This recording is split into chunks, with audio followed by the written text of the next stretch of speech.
नमस्कार, सध्या मी चेंबूरमध्ये आहे आणि चेंबूरमधल्या रेअर किचनमध्ये आहे। आज आपण संवाद साधतोय चेंबूरच्या रेअर किचनच्या मालकासोबत। हा मालक 55, 60, 70 वयोगटातला नसून खूप तरुण आहे।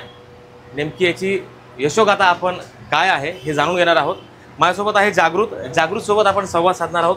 जागृत, तुझं खूप खूप स्वागत आहे इन्साइड स्टोरीच्या या एपिसोडमध्ये। Thank you so much sir. Rare Kitchen गेल्या 3 वर्षापासून मी ऑब्झर्व करतोय हा व्यवसाय। एकंदरीत तू खूप चांगल्या पद्धतीने तू हा व्यवसाय रन करतोय। विशेषतः मला पहिला प्रश्न तुझा असा आहे की तुझं BSc IT शिक्षण झालेलं आहे, उच्च शिक्षित आहेस। अनेकदा असं होतं की तरुण व्यवसाय शिकतात, उच्च शिक्षित होतात आणि त्यानंतर नोकरीकडे वळतात। एक सेफ झोन असतो नोकरी करण्याचा या सगळ्याच्यामध्ये। तू मात्र नोकरी न करता व्यावसायिक क्षेत्र निवडलंस। काय या मागची प्रेरणा होती किंवा तुला का असं वाटलं की BSc IT सारखं शिक्षण घेतलं, जॉबकडे न वळता किंवा जॉब न करता तू स्वतःचा व्यवसाय सुरू केलास? काय या मागचं नेमकी तुझी मानसिकता होती? मूळ कारण असं होतं की 20 ते 22 वर्ष मी शिक्षण घेतलं। त्या शिक्षणामध्ये जेव्हा मी ग्राउंड लेवलला आलो तेव्हा मला कळलं की त्या शिक्षणाच्या जोरावर की 10 ते 15 वर्ष अजून आपल्या आयुष्यात जो स्ट्रगल आहे तो आपल्याला करतच राहायचा आहे, कॅरी फॉरवर्ड करायचा आहे पुढे। आणि त्याच्यानंतर जे आपल्याला मिळणार आहे ते तेवढंसं नाही वाटलं मला। पण तेच जर मी बिझनेस क्षेत्रामध्ये बघितलं तर काही बिझनेस जे करतायत ते 2000 पासून नाही तर 90sचे जे बिझनेसमॅन आहे ज्यांनी धंदे चालवले, आज त्यांची पिढी उच्च शिक्षण घेते। जे शिक्षण मलाही घ्यायचं आहे पण जस्ट बिकॉज ऑफ काही फायनान्शियल कंडिशन ते मला घेता नाहीत, पण त्यांच्या पिढी ते शिक्षण घेते आणि त्याच धंद्याला एक नेक्स्ट लेवलला घेऊन जाते। तर माझी एक छोटीशी म्हणजे धंदा करायची इच्छा अशी की आज जर मी हा धंदा केला, यातले अडथळे पाहिले, याच्यावर सोल्युशन काढलं, याला मोठं केलं, एक ब्रँड बनवला। मला खूप सारे प्रॉब्लेम फेस केले, पण तेच प्रॉब्लेम नोकरीमध्ये पण येतात। म्हणजे की बॉसला विचारा निघू का नको निघू, सगळ्या गोष्टी असतात ज्या काही व्यक्तींचा माइंडसेट असं असतं की ठीक आहे भाई आपण मजबूर आहे तवरूच आपण करू शकतो। पण त्याच्या व्यतिरिक्त जर बोलायला गेलं तर माझं असं स्वमत होतं की मला माझ्या फॅमिलीसाठी नाही तर माझ्या इतर येणाऱ्या जनरेशनसाठी नाही तर सामाजिक जर सोशली बोलाल तर या यूथसाठी एक एक्झाम्पल सेट करायचं होतं की आपल्या महाराष्ट्रातनं बिलॉंग करणारे ज्यांच्याकडे खूप सारी फायनान्शियल म्हणजे बोलू शकता मदत नाही आहे, बॅकअप नाही आहे, काहीच नाही आहे, पण तरीही आपण एक धाडस केलं, आपण या क्षेत्रात उतरलो, या क्षेत्रात शिकलो, या क्षेत्राला समजलं आणि हे क्षेत्र पुढं कसं जाणार आहे यावर अभ्यास केला आणि त्याच अभ्यासावर आणि त्याच बळावर आज आपण या क्षेत्रात टिकून आहे। नाहीतर खूप सारे माझे मित्र आहेत, नाहीतर तुम्ही आजूबाजूलाही पाहू शकता की खूप साऱ्या लोकांनी स्टार्ट केलं आणि त्याचा एंडही केला। पण त्याच्या व्यतिरिक्त जो व्यक्ती त्यात आटून धरला आहे आणि त्यांनी त्याचा मूळ अभ्यास केला आहे त्याला कळतंय की उद्या त्याच्या फ्युचर संघ काय होणार आहे, त्याचा फ्युचर गेली। भले ही पिढी स्ट्रगलमध्ये गेली, सॉर्ट आउट करण्यामध्ये गेली, पण जी येणारी पिढी असेल नाही तर जे यूथ असतील जे या रेअर किचनला बघतायत त्यांना एक इन्स्पिरेशन मिळेल की भाई हा इथून कोणीतरी स्टार्ट केलेलं, या काळात कोणीतरी स्टार्ट केला आणि तो पुढे गेला। नोकरी जर केली असती तर मे बी माझ्या फॅमिली पुरता मी सीमित राहिला असतो। काही गोष्टी असत्या, अनेक गोष्टी तुला करणं शक्य झाल्या, अनेक गोष्टी, आणि तो अभ्यासही मला कधी भेटला नसता। मी फक्त एक एम्प्लॉय म्हणून नाही तर एक फॅमिली सन नाही तर बोलू शकता एक हजबंड गुड सन नाही तर एक रिस्पॉन्सिबल मॅन म्हणून माझ्या फॅमिली पुरता म्हणजे लिमिटेड राहिला असतो। पण जेव्हापासून मी बिझनेसमध्ये आलो ना तर मला असं वाटतंय करून की जे लोक मला बघतायत इंस्टाग्रामच्या माध्यमातून नाही तर तुम्ही आले त्या माध्यमातून जे लोक मला बघतायत नाही तर ज्या लोकांना असं वाटतंय करून की आपण बिझनेस नाही करू शकत त्यांच्यासाठी एक इन्स्पिरेशन होऊन आपण काम करतोय। फक्त आणि फक्त आपण पैशासाठी काम नाही करतोय, आपण काही या गोष्टींसाठी कामं करतोय की आपले जे मराठी मुलं आहेत ज्यांना धंदा करायचा आहे पण होत नाही, काही फायनान्शियल प्रॉब्लेम्स आहेत, काही सपोर्ट नाही, बॅकअप नाही आहे, माहिती नाही आहे, तर त्या व्यक्तींनी थोडंसं धाडस करून छोट्याशा कॅपिटल संघ उतरावं, 3-4 वर्ष 5 वर्ष धंदा शिकावा आणि त्यानंतर आपले पावलं पुढे टाकावे। वर्षापासून हा व्यवसाय करतोय, कोणत्याही प्रकारचं आर्थिक तसं पाठबळ आपल्याकडे नसतं बऱ्याचदा आपल्यासारख्या तरुणांकडे, आणि त्यामध्ये तू 3 वर्ष सातत्याने हा व्यवसाय टिकून ठेवलेला आहे। हो राईट। हे सगळे या 3 वर्षामध्ये कशा पद्धतीच्या अडचणी आल्यात, ह्या सगळ्या अडचणीवर तू कशा पद्धतीने मात केलास आणि आज गेल्या 3 वर्षापासून हा व्यवसाय रेअर किचन तू एक चेंबूरसारख्या विभागामध्ये एक ब्रँड तू स्टॅब्लिश करण्याचा प्रयत्न करतो? ॲक्च्युली जर सांगायचं गेलं ना यावर तर सगळ्यात पहिलं जेव्हा मी स्टार्ट केलं होतं ना तेव्हा मला खूप छान असा रिस्पॉन्स मिळाला, कारण की जी महाराष्ट्रीयन पब्लिक होती ना तिला असं वाटत होतं की आपुलकीने आपला मुलगा धंद्यामध्ये उतरला, त्यांनी मला खूप छान असा रिस्पॉन्स दिला। पण त्यावेळेला माझ्याकडे तेवढं शिक्षण नव्हतं धंद्याचं की त्याच गोष्टीला मला लांबपर्यंत टिकवता कसं येईल, म्हणून माझ्या आयुष्यात आता या धंद्याला रिलेटेड घेऊन ना खूप असे प्रश्न उभे राहिले। माझ्यासमोर एक लोकेशन होतं, चांगलाच जे रेसिडेन्शियल एरिया होता तो तुटला, फायनान्सचा प्रॉब्लेम झाला, मॅन पॉवरचा प्रॉब्लेम झाला, खूप गोष्टींचे प्रॉब्लेम झाले मला धंद्यामध्ये। 3 वर्षामध्ये एखाद्या व्यक्तीने एवढे प्रॉब्लेम सॉल्व्ह करता गिव्हअप केला असता, पण माझी फक्त धंद्यात राहायची इच्छा याच कारणाने आहे की मला या किचनला ब्रँड बनवायचं आहे। जेव्हा मी हा एरिया स्टडी केला तेव्हा मला कळालं की या नियर बाय एरियामध्ये आहे ना एक SOP क्वालिटीची SOP कुठंच नाही, म्हणून फक्त कडे घालून चायनीज देत आहे. सो बेसिकली मार्केट तुला आयडेंटिफाय झालं की हो, हो. कुठे चालू शकतं, कशा हो. पद्धतीने चालवलं जाऊ हो, हो. शकतं. तो आता बोलताना एका गोष्टीचा उल्लेख केला खूप जाणीवपूर्वक की व्यवसाय करण्यासाठी धाडस लागतं. धाडस तर लागतंच, no doubt. तुझ्यामध्ये धाडसाची ही जी प्रेरणा आहे हो. ती नेमकी कुठून आली किंवा ह्या धाडसामागची काय प्रेरणा आता तुम्ही पाहू शकता आपल्या किचन मध्ये तिथं छत्रपती महाराज आहेत, आपले तथागत बुद्ध आहे, तिथं मी एक घड्याळ लावले, इथं बाबासाहेबांची एक सही आहे. म्हणजे थोडक्यात जर बोलायला गेलो तर जर धंदा करायचा आहे ना तर थोडा संयम पाहिजे, थोडी पॉझिटिव्हिटी पाहिजे, आपल्या बुद्धांसारखी महाराजांसारखं धाडस पाहिजे आणि बाबासाहेबांसारखं शिक्षण पाहिजे. या 4 गोष्टी जेव्हा जुळून येतात आणि माणूस घड्याळाच्या काट्याकडे बघून पेशन्स ठेवतो तेव्हा जाऊन माणसाला कळतं की या होणाऱ्या गोष्टींची प्रोसेसच ही आहे. म्हणजे सातत्य फार महत्वाचं आहे या सातत्य, सगळ्या consistency याच्यामध्ये. खूप खूप चांगल्या महत्त्वाची पद्धतीने जागृतने विश्लेषण केलं की धाडसामागची जी प्रेरणा आहे की शिवाजी महाराजांसारखं धाडस पाहिजे, बाबासाहेबांसारखं शिक्षण घेता आलं पाहिजे, घड्याळासारखा आणि बुद्धांसारखा संयम असला पाहिजे. अत्यंत उत्तम विश्लेषण आणि खूप चांगल्या पद्धतीने अंडरस्टँड केलं आणि ते सगळे जे सूत्र आहेत या सगळ्या महापुरुषांचे तू स्वतः वैयक्तिक व्यावसायिक जीवनामध्ये तू अंमलबजावणी करून आज यशाकडे जाण्याचा तुझा जो मार्ग आहे तो खूप सुखकार करण्याचा प्रयत्न करतोय. मी खाण्याकडे वळतो आता.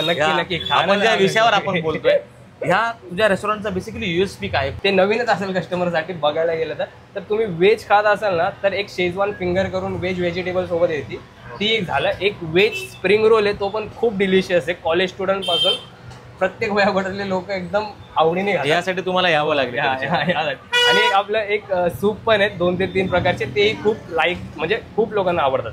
आणि दुसरी गोष्ट म्हणजे आपले जे बेस्ट सेलिंग प्रोडक्ट्स आहे, नाही तर तुम्ही बोलू शकता बेसिक म्हणजे प्रोडक्ट्स आहे, ते लहान मुलापासून म्हणजे 8 वर्षाच्या मुलापासून ते 60-65 वर्षाचा व्यक्ती ही पचवल याची काळजी घेतो आपण. आपले इन्ग्रेडियंट असे की अजिनोमोटो चायनीजमध्ये सगळ्यात मेन पण काळजी घेतो. अजिनोचा सगळ्यात मेन गेम असतो, तर आपण काळजी घेतो की आपण अजिनोमोटो किती प्रमाणात वापरला पाहिजे, नाहीतर अवॉइड केला पाहिजे. प्लस मिरची झाली, शेजवान झाली, नाहीतर जोही प्रोडक्ट आपल्याकडे येतो तो सॉसेस झाले, A1 सॉसेस झाले, फ्रेश चिकन झालं.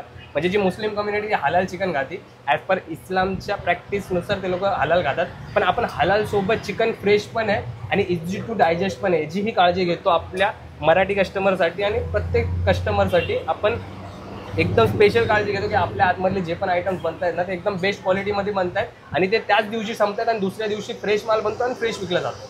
म्हणजे आपण याची काळजी घेतो. आणि दुसरी जी SOP आहे ना ते आमची बनवायची झाली. जसं की तुम्ही लोकलमध्ये जाल ना तर लोकलमध्ये तुम्हाला कळेल की ते लोक जे राईस वापरतात, जे सॉसेस वापरतात, जे ऑइल वापरतात, नाहीतर ज्याही गोष्टी नूडल वगैरे जे इन्ग्रेडियंट्स वापरले जातात ना मेन चायनीज बनवण्यासाठी, त्याची क्वालिटी एकदम खालच्या दराची असते. कारण की त्यांना थोडं ना थोडं प्रॉफिट कमवायचं आहे. 50 रुपयाला फ्राईड राईस विकणार बोलल्यावर तो काही मारून देणार. आजच्या इन्फ्लेशनच्या रेटनुसार जर तुम्ही बघाल की इन्फ्लेशनच्या रेटनुसार जे मार्केट प्राइस हायज आहे, म्हणजे इन्ग्रेडियंट जेवढे महाग भेटतात चांगले तर प्रत्येकाच्या बसची गोष्ट नाही ना,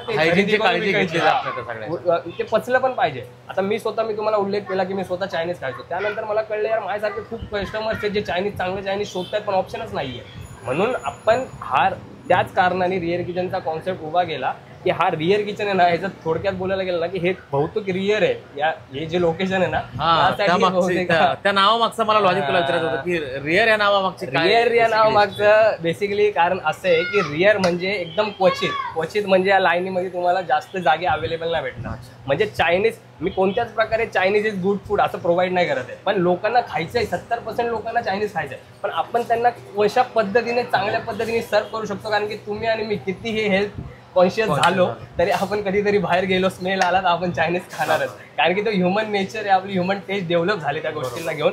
लोकांनी तशी मार्केटिंग केली त्या गोष्टीची. तर आपला फक्त प्रयत्न एवढाच असतो की जर लोकांना चायनीज खायचं आहे तर त्यांनी एक चांगल्या वेमध्ये आणि चांगल्या इन्ग्रेडियंटमध्ये फ्रेश चायनीज खावं, जे त्यांना पचेल पण आणि त्यांना तसा जास्त त्या गोष्टीचा त्यांच्या हेल्थवर इफेक्ट पण नाही. एक खूप महत्त्वाचा प्रश्न आहे जागृत. तू BSc IT विद्यार्थी, नंतर हॉस्पिटल इंडस्ट्रीमध्ये तू आलास, चायनीज रेस्टॉरंट टाकलेलं आहे, 3 वर्षापासून हे सगळं करतोय. बेसिकली तू अनेक छोटे मोठे उद्योजक आहेत ज्यांना प्रॉब्लेम्स येतात, हॅडल्स येतात. बरोबर. तर बेसिकली फायनान्स मॅनेजमेंट तू कशा पद्धतीने करतोय, या सगळ्याच्या मध्ये मार्केटिंग कशा पद्धतीने करतोय, या सगळ्याच्या मध्ये काय सांगशील? मला जर असं थोडक्यात सांगायला गेलं ना तर माझा 3 वर्ष आधी मी एकदम फ्रेशर होतो या क्षेत्रामध्ये.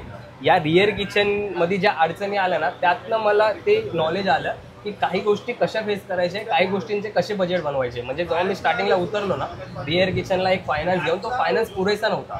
1 ते 1.5 वर्षाचा फायनान्स मी घेऊन उतरलेलो, पण तो 6 महिन्यातच संपला. कारण की तेवढं नॉलेज नव्हतं फायनान्सला घेऊन. कारण की फायनान्सचा एक वेगळा जर तुम्ही बघायला गेला ना फायनान्सचा एक वेगळा सिलेबस आहे, तो अभ्यास करणं खूप गरजेचं आहे. त्याच्यामध्ये गव्हर्नमेंटचे जीएसटी येतात, खूप साऱ्या गोष्टी ते compliances basically आपण understand केलं पाहिजे जीएसटी येतात. म्हणजे तुम्हाला जर बिझनेस करायचा ना, तुम्ही म्हणाल मी 3 लाख घेऊन उतरतो आणि 3 वर्ष चालवतो, नॉट पॉसिबल. तुम्हाला संयम ठेवावं लागेल, वेळोवेळेला कॅपिटल उभं करावं लागेल, वेळ आली तर इन्व्हेस्टर उभे करावे लागतील, तुम्हाला फायनान्सचं नॉलेज घ्यावं लागेल, तुम्हाला ते समजणं खूप गरजेचं आहे की जर तुम्ही 5 लाखाचा सेल टार्गेट करून चालता तर त्यासाठी तुम्हाला भांडवल किती लागणार आहे आणि ती भांडवल किती इम्पॉर्टंट आहे. आणि जर तुम्ही फायनान्सला घेऊन स्टिक नाही झाले, नाही तर ट्रॅक नाही केला ना, तर 3 ते 4 महिन्यामध्ये खूप सारे रेस्टॉरंट बंद होतात. डिसिप्लिन फार गरजेचं आहे व्यवसाय डिसिप्लिन फायनान्सला घेऊन खूप गरजेचं आहे. जे आपण क्रेडिट देतो त्याचा फॉलोअप घेणं खूप गरजेचं आहे. कस्टमरला योग्य दरामध्ये आपण जे विकतोय ते त्यांना अफोर्डेबल पण वाटलं पाहिजे आणि वरती पण वाटलं पाहिजे. हा, मग त्या गोष्टीला घेऊन पण खूप महत्वाची आहे ती गोष्ट. आणि तिसरं जर मार्केटिंगचा विषय, मार्केटिंगचा विषय बोलून गेला ना, जर मी हॉटेल इंडस्ट्रीमध्ये आहे, मी सर्व बिझनेसला घेऊन तर नाही बोलत आहे, 70% बिझनेसला मार्केटिंग मस्ट. म्हणूनच तर शाहरुख खान नाचतोय, कुठेतरी सलमान खान नाचतोय, कोणतरी वरुण धवन नाचतोय, कुठेतरी कटरीना ऍड करते हॉटेलची. Marketing is very important part for a business. 70% to 80% businesses मार्केटिंगनेच रन होत आहे. माझं रिअर किचनचं पेज आहे इंस्टाग्रामवर.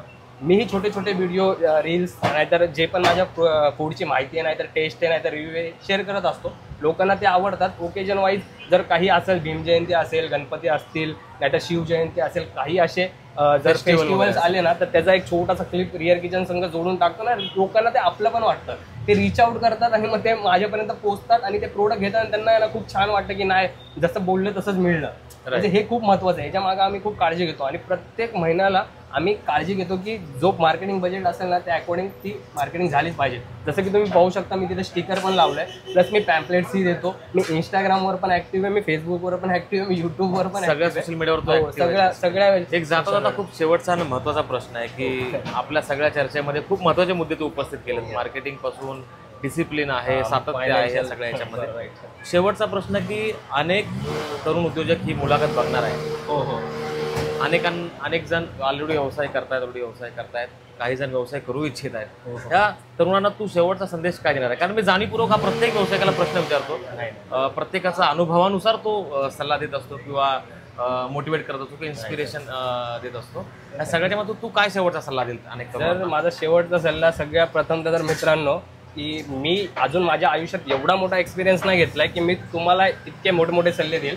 माझा 3 ते 4 वर्षाचा एक्सपिरियन्स आहे. ज्या व्यक्तीला सुरुवात करायची आहे त्याच्यासाठी मी एक सल्ला जरूर देऊ शकतो की जेव्हाही धंद्यामध्ये उतराल ना मित्रांनो, तर मीनी एक चूक केलेली तुम्ही करू नका. जोही धंदा तुम्हाला करायचा, जसं की हॉटेल इंडस्ट्री झाला, नाहीतर तुम्हाला केक शॉप टाकायचा असेल, बोला सेटअप, नाहीतर तुम्हाला झेरॉक्सचं दुकान टाकायचं असेल, नाहीतर तुम्हाला काही छोटा मोठा XYZ बिझनेस करायचा असेल ना, त्या बिझनेसमध्ये ना तुमच्या आयुष्याचा 1 वर्ष तरी द्या. त्याचा समजा की त्या बिझनेसची नीड काय, त्याची डिमांड काय, सप्लाय काय, त्यासाठी फायनान्स किती लागू शकतो, त्याची मार्केटिंग करायला तुमच्याकडं किती हे, तुमच्या फॅमिली सपोर्ट आहे का नाही, काय गोष्टी तुम्हाला फेस कराव्या लागेल आणि तुम्ही कितपत अपमान सहन करण्याच्या भूमिकेत राहू शकता. बेसिकली ज्या इंडस्ट्रीत तुम्हाला जायचं आहे, जो व्यवसाय तुम्हाला करायचा, किमान त्याचा तुम्हाला बॅकग्राऊंड माहिती असला पाहिजे, त्याचा बॅकग्राऊंड तुम्हाला माहित असणं गरजेचं आहे. रिसर्च तरी बेसिक असला पाहिजे. रिसर्च महत्वाचं आहे. तुम्ही 10 दुकानांवर जावा, खूप चांगले असे उद्योजक पण बसतात जे शेअर करतात त्यांच्या गोष्टी, की नाही आम्ही हे केलंय, तू करू नको, आम्ही फसलोय, म्हणजे आम्ही ही चूक केले तर तू नको करू, तू इकडून स्टार्ट कर.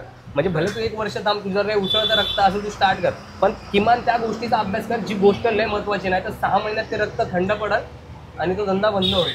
मग तुला त्या गोष्टीचा अभ्यास, त्या फायनान्सचा, जर तू सगळ्यात पहिला बिझनेस म्हणजे फायनान्सचं सेक्टर आहे, तुला फायनान्सचा अभ्यास असणं खूप गरजेचं आहे. मी नाही म्हणत तू एक्सपर्ट बन फायनान्समध्ये. माझं म्हणणं आहे जे डे टू डे टास्क असतात, गरज आहे किमान तितकं तरी आपण डे टू डे जे टास्क असतात, वीकली जे टास्क असतात, मंथली जे टास्क असतात ना, त्या गोष्टींवर तुझी एकदम बारीकाईने नजर असली पाहिजे. तू स्टार्टिंगला तुझ्या धंद्यामध्ये नोकर बनूनच काम कर.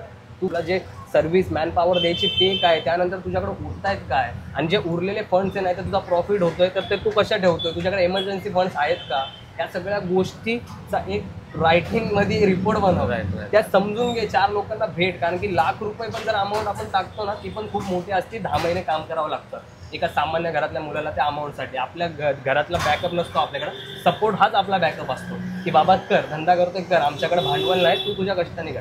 मग माझं एवढंच आहे की धंद्यामध्ये जर उतरशील ना तर काळजी घे, कॅल्क्युलेट रिस्क घे आणि त्याच्या अकॉर्डिंग उतर. आणि जरी तू कॅल्क्युलेट रिस्क घेऊन जरी तुला वाईट अनुभव आला ना तर सोडू नको, मागे नको जाऊ. तरुण उद्योजक व्यवसाय क्षेत्राकडे वळत आहेत आणि मी अनेक प्रश्न जाणीवपूर्वक यासाठी विचारत असतो बऱ्याचदा की प्रत्येकाचा अनुभव वेगळा असतो आणि त्या अनुभवातून तो व्यक्ती कशा पद्धतीने घडत असतो याचे प्रिकॉशन आपण त्या ठिकाणी जाण्या अगोदर आपण घेतले पाहिजेत आणि यासाठीच ही सगळी मुलाखत आपण घेण्याचा प्रयत्न करत असतो. जागृत, तुझं खूप खूप धन्यवाद आणि खूप आभार आणि तुला पुढच्या सगळ्या वाटचालीसाठी खूप खूप शुभेच्छा.